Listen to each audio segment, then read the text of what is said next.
Hello, Plant Taxonomists. I'm here with my guest lecturer, Holmes, today. He's feeling much better than the last time you saw him in a video, and we'll try to get his input on these wind-pollinated trees whenever he is feeling like it. So notice that the title of today's lecture is Wind-Pollinated Trees. There are a few exceptions. There's a few trees that are not wind-pollinated, but they perfectly fit in with today's taxa, I promise. I'm going to be trying to talk as quickly as possible because this is a very long video, and feel free to watch it multiple times. So most of the taxa today we're going to talk about have some form of a catkin. This is an inflorescence type, and I wanted to define it for you. These are spike or spike-like inflorescences that are almost always unisexual, pendant, meaning they're held kind of facing down like you see in this picture. Sit. He's over it. They're usually bracted, meaning kind of within this inflorescence we're going to see lots of bracts, maybe subtending each flower or something. And they're also generally associated with wind pollination, but again, not always. Maybe something else I should have added to this definition is that catkins generally have very, very tiny, tiny flowers, and many of them. Catkins are generally modifications for wind pollination, and when they are for wind pollination, they're usually really kind of floppy and dangly. This is so that the wind is able to kind of blow off that pollen. All right, so let's jump into today's taxa. You've got 4 families. 3 of those 4 families have 2 required taxa. For those 3 families, you do need to know family traits. So I'm going to be kind of jumping back and forth and talking about both genus and family traits. So please try to do your own research and try to figure those out on your own as well. The first one we're going to talk about is the birch tree. This is in the genus Betula and the family Betulaceae. So that's nice. They all start with a B. Birch is the common name for genus Betula. These are trees that have that really bright white bark, usually, and sometimes they kind of have those eye shapes in them. Those are from really obvious lenticels that form on members of this family in kind of on young stems. Lenticels, remember, those are those little kind of pores, kind of openings in the bark for gas exchange. I'm saying remember because maybe you remember that from Bot 105. I don't think I've ever talked about those. Here's what an overall birch tree will sort of look like. It's kind of got maybe multiple stalks coming from the ground, and then more of a widespread canopy up top. These are common ornamentals because they're really beautiful in the fall time. So what we can kind of tell from this picture is that the birch trees are generally deciduous. Okay. They often have this peely bark, as you can see in that lower left picture, but not always. They don't always have that papery, peely bark, but there are definitely some birches called paper birches, and that's why.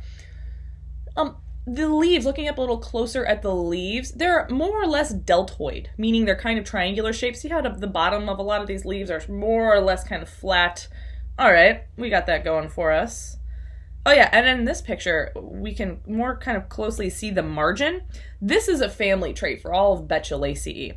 What we see is a margin that is serrate, right? But within those major serrations, they are again serrate. What? You see that in this picture? So really it's kind of hard to draw like this. There we go. Okay, whatever. So doubly serrate is a family trait. This is when you've kind of got serrations within serrations. Cool. Next slide, showing the male catkins. So this is a whole bunch of flowers. Only male flowers, so these are entirely unisexual catkins here. And what we can't really see in this picture is that they're very floppy, and so these are most definitely wind-pollinated trees. Excuse me. Here are the female catkins. Notice they look very similar to those male catkins. They're also held facing down, they're sort of elongate.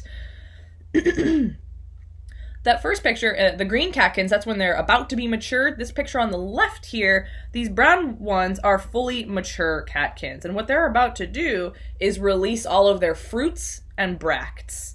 And there's that picture again. So what happens is, what you can see in this picture, the fruits and bracts have already been released. And this part that I just highlighted in pinkish purple is the inflorescence axis that is now exposed since it's releasing all of those many fruits. here's what those fruits and bracts look like. So again, what this picture is a zoom, this is a close-up look of these. We've got these repeating units. That's a horrible color. Bajillions of these repeating units. All of those repeating units, those are these fruits and bracts. This is the fruit. This part in the middle, this is the nut. And then we've got these two wings on this nut. So the fruit type of Betula and most members of Betulaceae is a winged nut. These are very, very, very tiny, tiny things though. And then this structure on the left, these are the bracts. So right in between each one of those fruits, we're going to see a bract. And then they just kind of disintegrate. These bracts are very papery. And so what I could do is like kind of grab onto one of these catkins when it's perfectly mature and just kind of roll it around my fingers a little bit, and it'll just crumble into a million pieces of tiny confetti. It's very fun, actually. Okay, Alnus is your second required genus in the family Betulaceae. And the common name is Alder, conveniently. Alder alnus. All right. Oftentimes, we see alders by streams, or at the very least in really wet places. Notice the leaves here are pretty similar to Betula. We've got the double serrate margins again. See that? Those are kind of the major serrations. And then we've got these smaller serrations within those major serrations. Cool. A little darker green, at least sometimes. Notice the leaves are a bit more ovate as well, a little more rounded on the bottom. We definitely have variation in leaf shape among species within Betula and within Alnus. Here's what these cone-like structures will become. So there's a young inflorescence, and here's a matured inflorescence, and that might be a surprise. Have you seen these things before out in nature? They're all over campus as well. These things, maybe you've seen them on the ground and thought, oh, there's a little redwood cone. It's virtually the exact same shape and size of a redwood cone. It's woody like a redwood cone. It's screaming redwood cone. It's definitely not screaming angiosperm, but it actually is an angiosperm. So just like in Betula, we have bajillions of these tiny overlapping flowers, and then in this one, these tiny overlapping fruits that are kind of being dispersed. And then in Alnus, as opposed to in Betula, in Alnus, the catkin bracts of these female catkins are woody and persistent. And so once those seeds are released, those fruits, are released, then those woody bracts remain, and then they kind of give that impression of a cone. Here's a closer up look at them. These are the cones that I was just talking about. Here's them kind of young, and then here they are a little older once they release their fruits. Now, these other things in this picture, we've got a young male catkin and then an older male catkin. Notice, they're adjacent to each other. They're growing on the exact same stem. So we've got unisexual flowers, but on the same individual. Remember that term? Yeah, it's monoecious. That's a family trait for Betulaceae.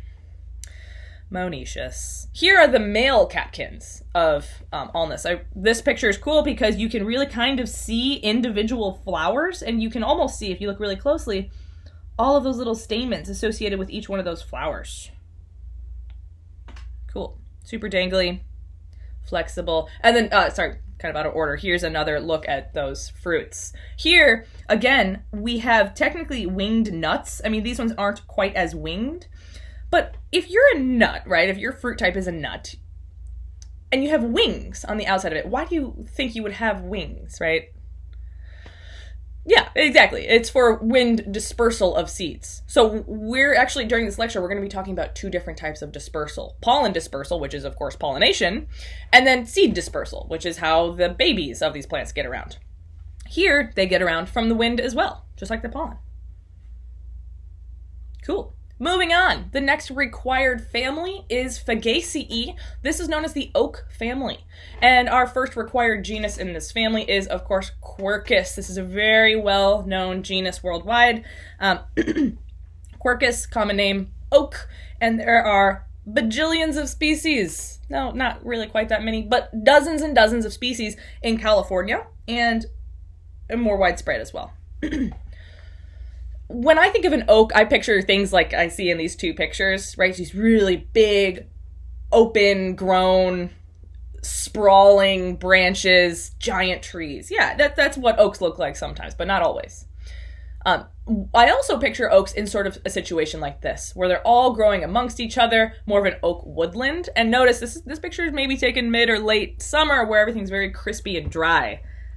These things most definitely are able to catch on fire and cause wildfires. Earlier in the summer, or maybe in a different place around California, an oak forest might look something more like this. Oak forests tend to have really kind of open forest floors. And here, actually, this picture up on the right is also a picture of a member of the genus Quercus. This one has a much shrubbier habit. It does not grow like a normal tree. We have a few we have a few species within Quercus who have shrubby habits. This one's also very glaucous looking. See, it's kind of bluish, grayish. Probably, a picture probably taken in the desert. All right, looking a little more closely at the leaves. Again, this is a pretty big genus that has a pretty big variety of habits and leaves, but they're always going to be simple leaves. You can see in this picture, they're both lobed. We kind of have pinnately lobed leaves a lot, but not always. They can be deciduous or evergreen in this genus.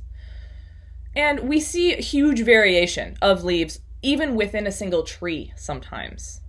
So this is one of the species that was supposed to be required, Quercus chrysolepis, and this picture on the right, these two kind of types of leaves, this one that kind of has the entire margins, and then this one with those really densely serrate margins, those two were found in the same individual. They're literally growing adjacent to one another. Oh, here's another look at those. Drastically different margins on leaves.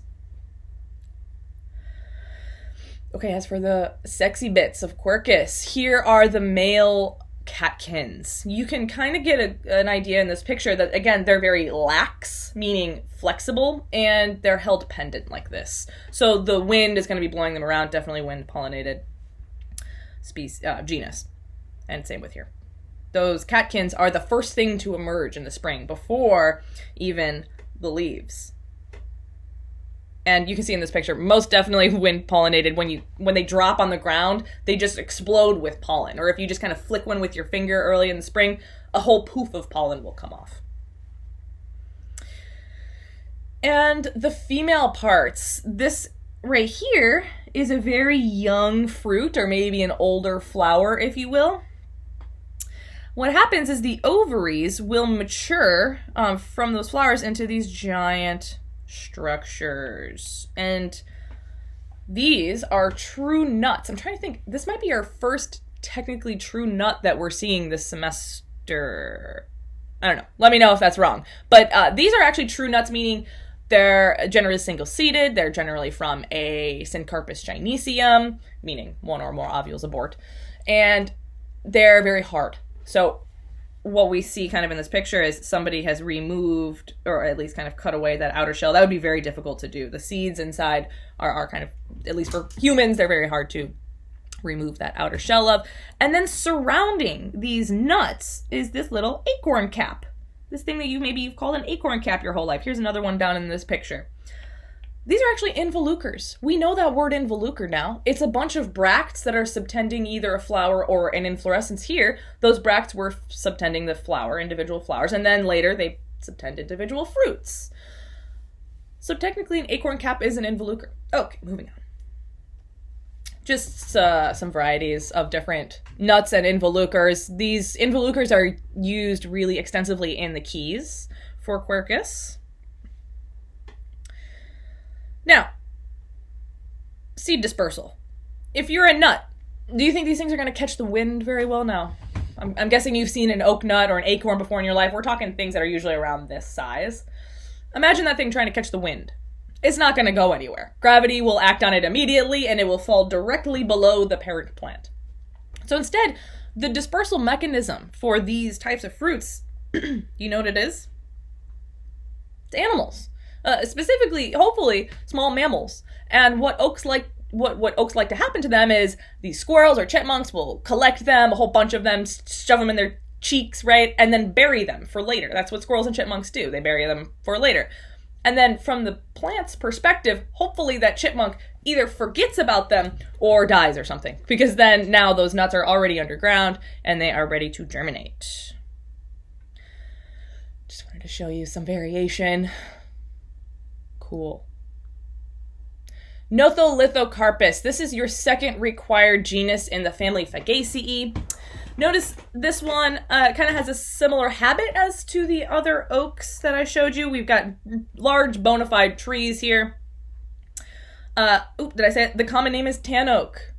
Usually spelled like one word, T-A-N-O-A-K. Also, I hear tan bark oak as a common name for Notholithocarpus. Here's a picture of their bark. Their leaves are a little variable, but not as variable as Quercus. What's more variable in Notholithocarpus is the margin, but the shape is almost always kind of more or less like this. Kind of lanceolate, ovate, elliptical, sort of.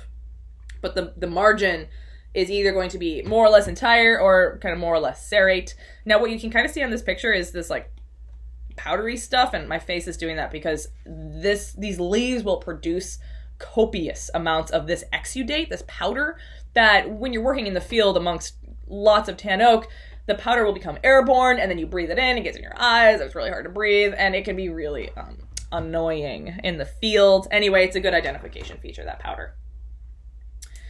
Here are the fruits. They look very similar to the fruits of Quercus. They are nuts as well. The big difference is that in Notholithocarpus, those involucre bracts are recurved, right? You can tell that they're very textured in this picture. If you flip back in the video to the oak involucres, they're more smooth looking. They're not perfectly smooth, but they're smoother than this. The scales and the involucres of Quercus are more oppressed to one another.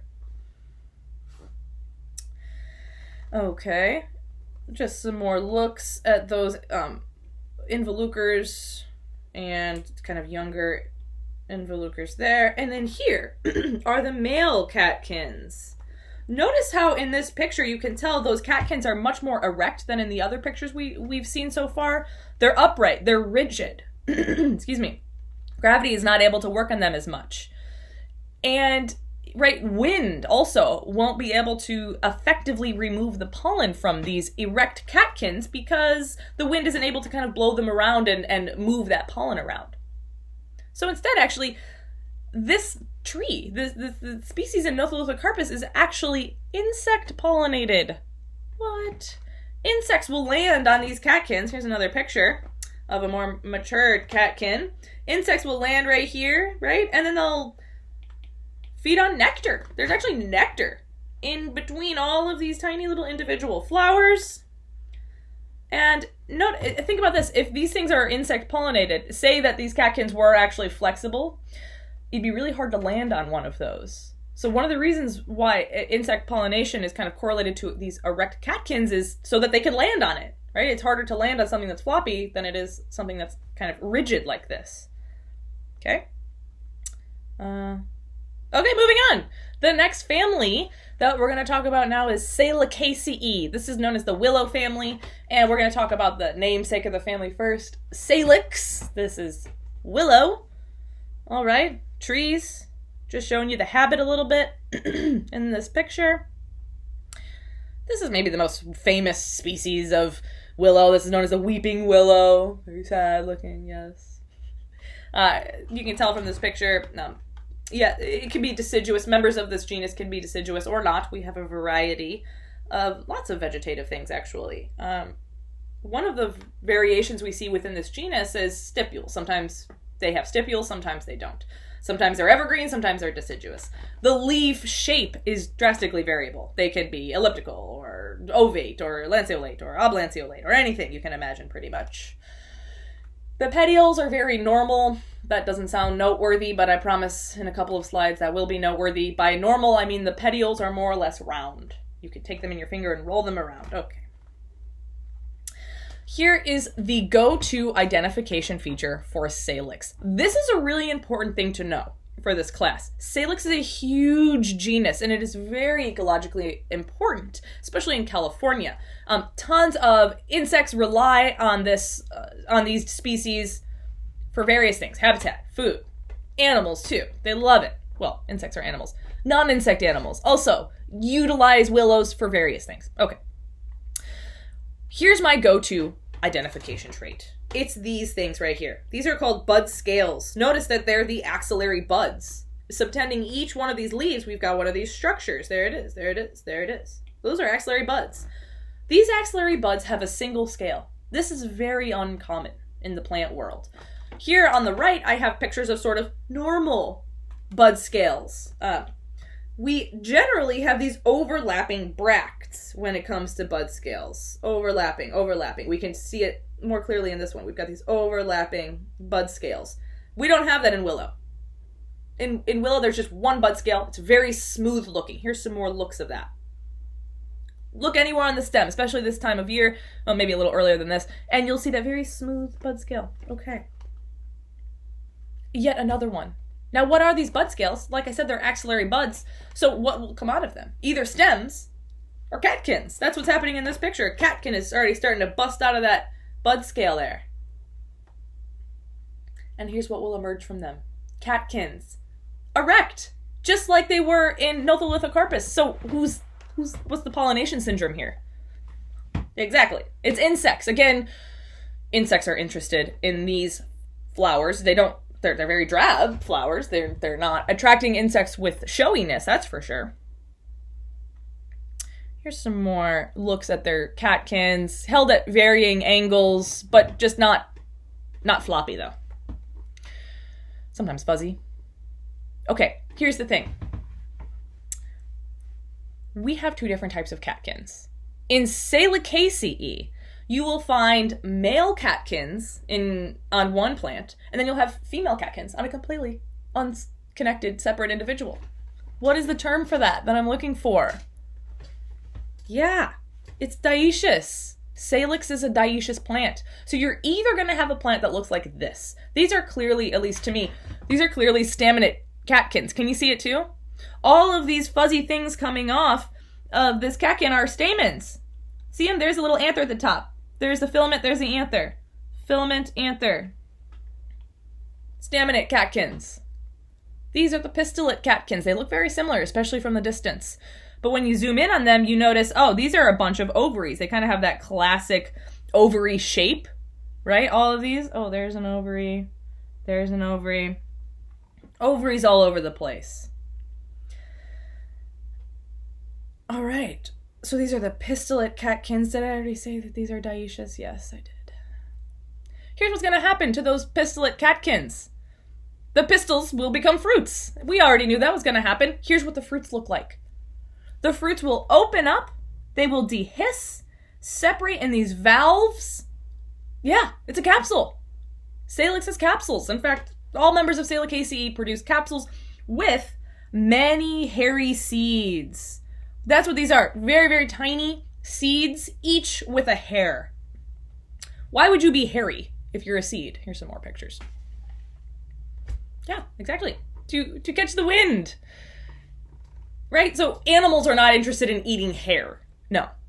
So what's happening here is the fruits are dispersed by the wind, while the flowers were pollinated by animals, insects.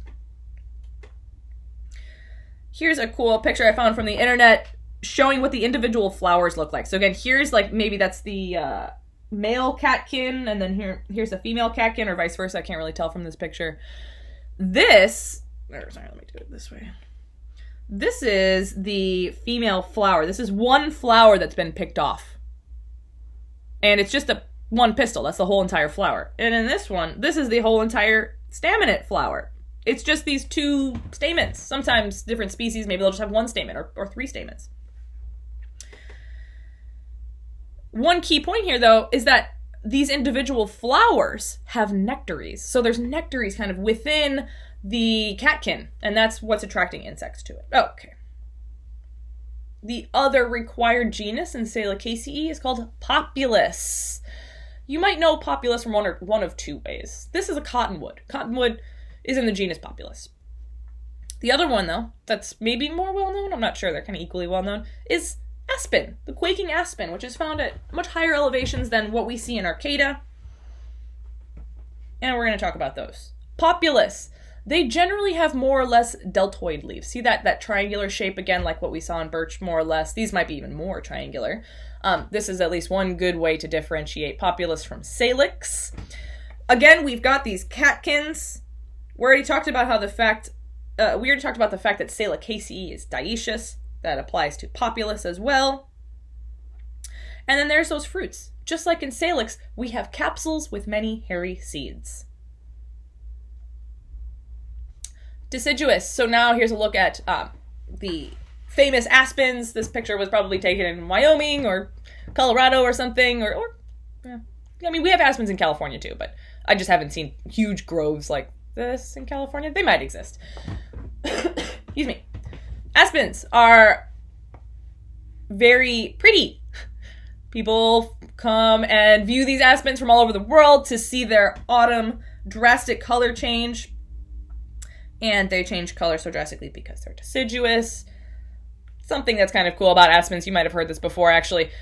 These trees, they might all look like they're separate individuals, but what's most likely happening is that they're all connected underground. So these trees are actually rhizomatous, and because of that, they're clones of one another. And one could be standing in what feels like an aspen forest.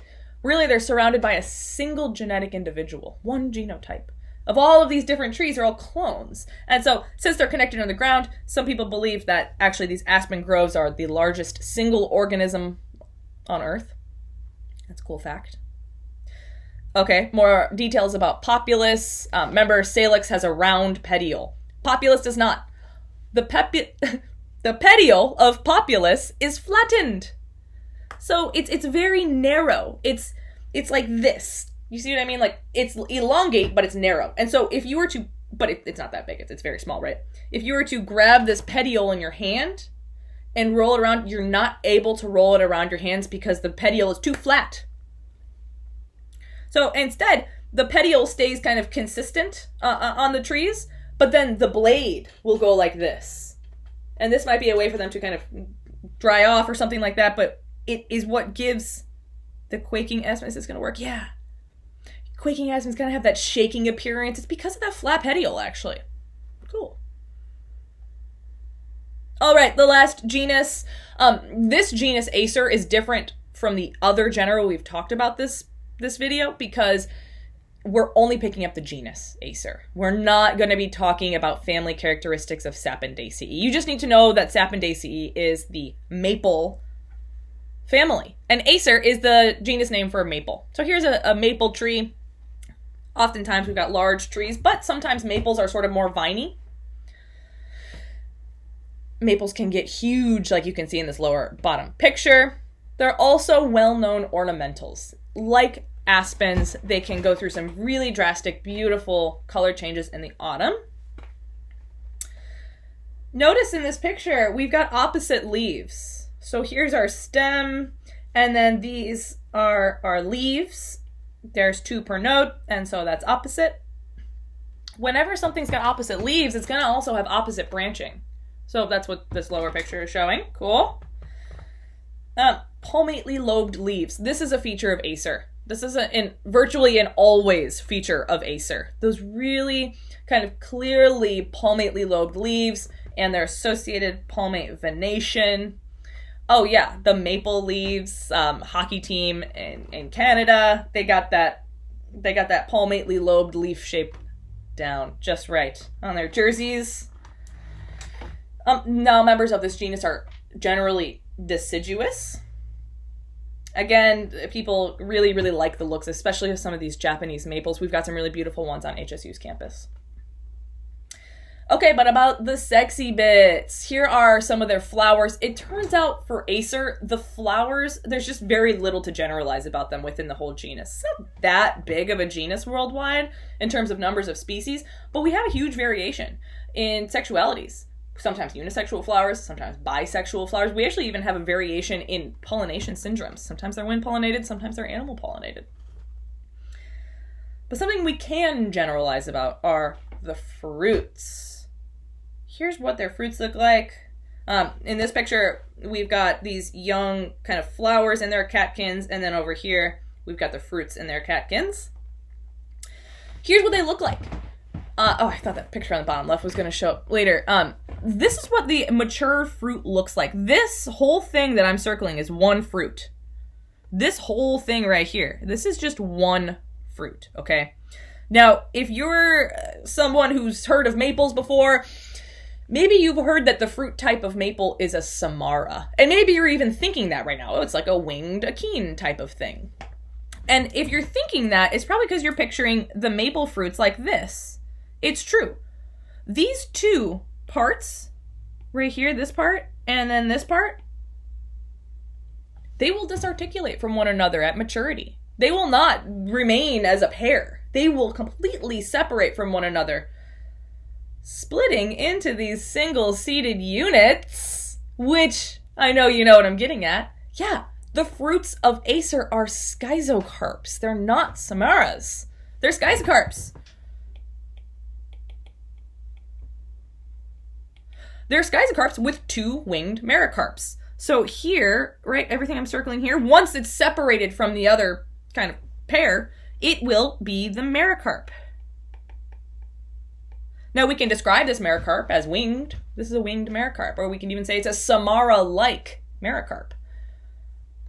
But Samara is not the fruit type here. I love this picture on the bottom left that I found on the internet. It's a look at what the ovary looks like in the flower. So notice that even in the flower, that ovary has those wings. Cool. So really, it's very clearly a Syncarpus gynoecium of two fused carpels in the flower. Oh yeah, let's see if this works. And this is what's so special about the shape. And maybe you've done this before. If not, I highly recommend trying to find a maple tree as soon as possible. Find a fruit, throw it up in the air, and this is what's going to happen. It's going to come down like a helicopter. And then this is a way for them to get far away from their parent. So what's the seed dispersal mechanism here, right? We've talked about two different types today. Wind dispersal and animal dispersal. This is clearly wind dispersal for their seeds. And we can't not talk about the ethnobotany of maples. Here we've got people tapping into the sap of maple trees, and they're extracting the maple water. And then that water is evaporated, and then that natural sugar remains behind, and then that's how you get true maple syrup. All right, that's my last slide for you all. Sorry that was quick. You might need to watch this again. Bye. See you next time.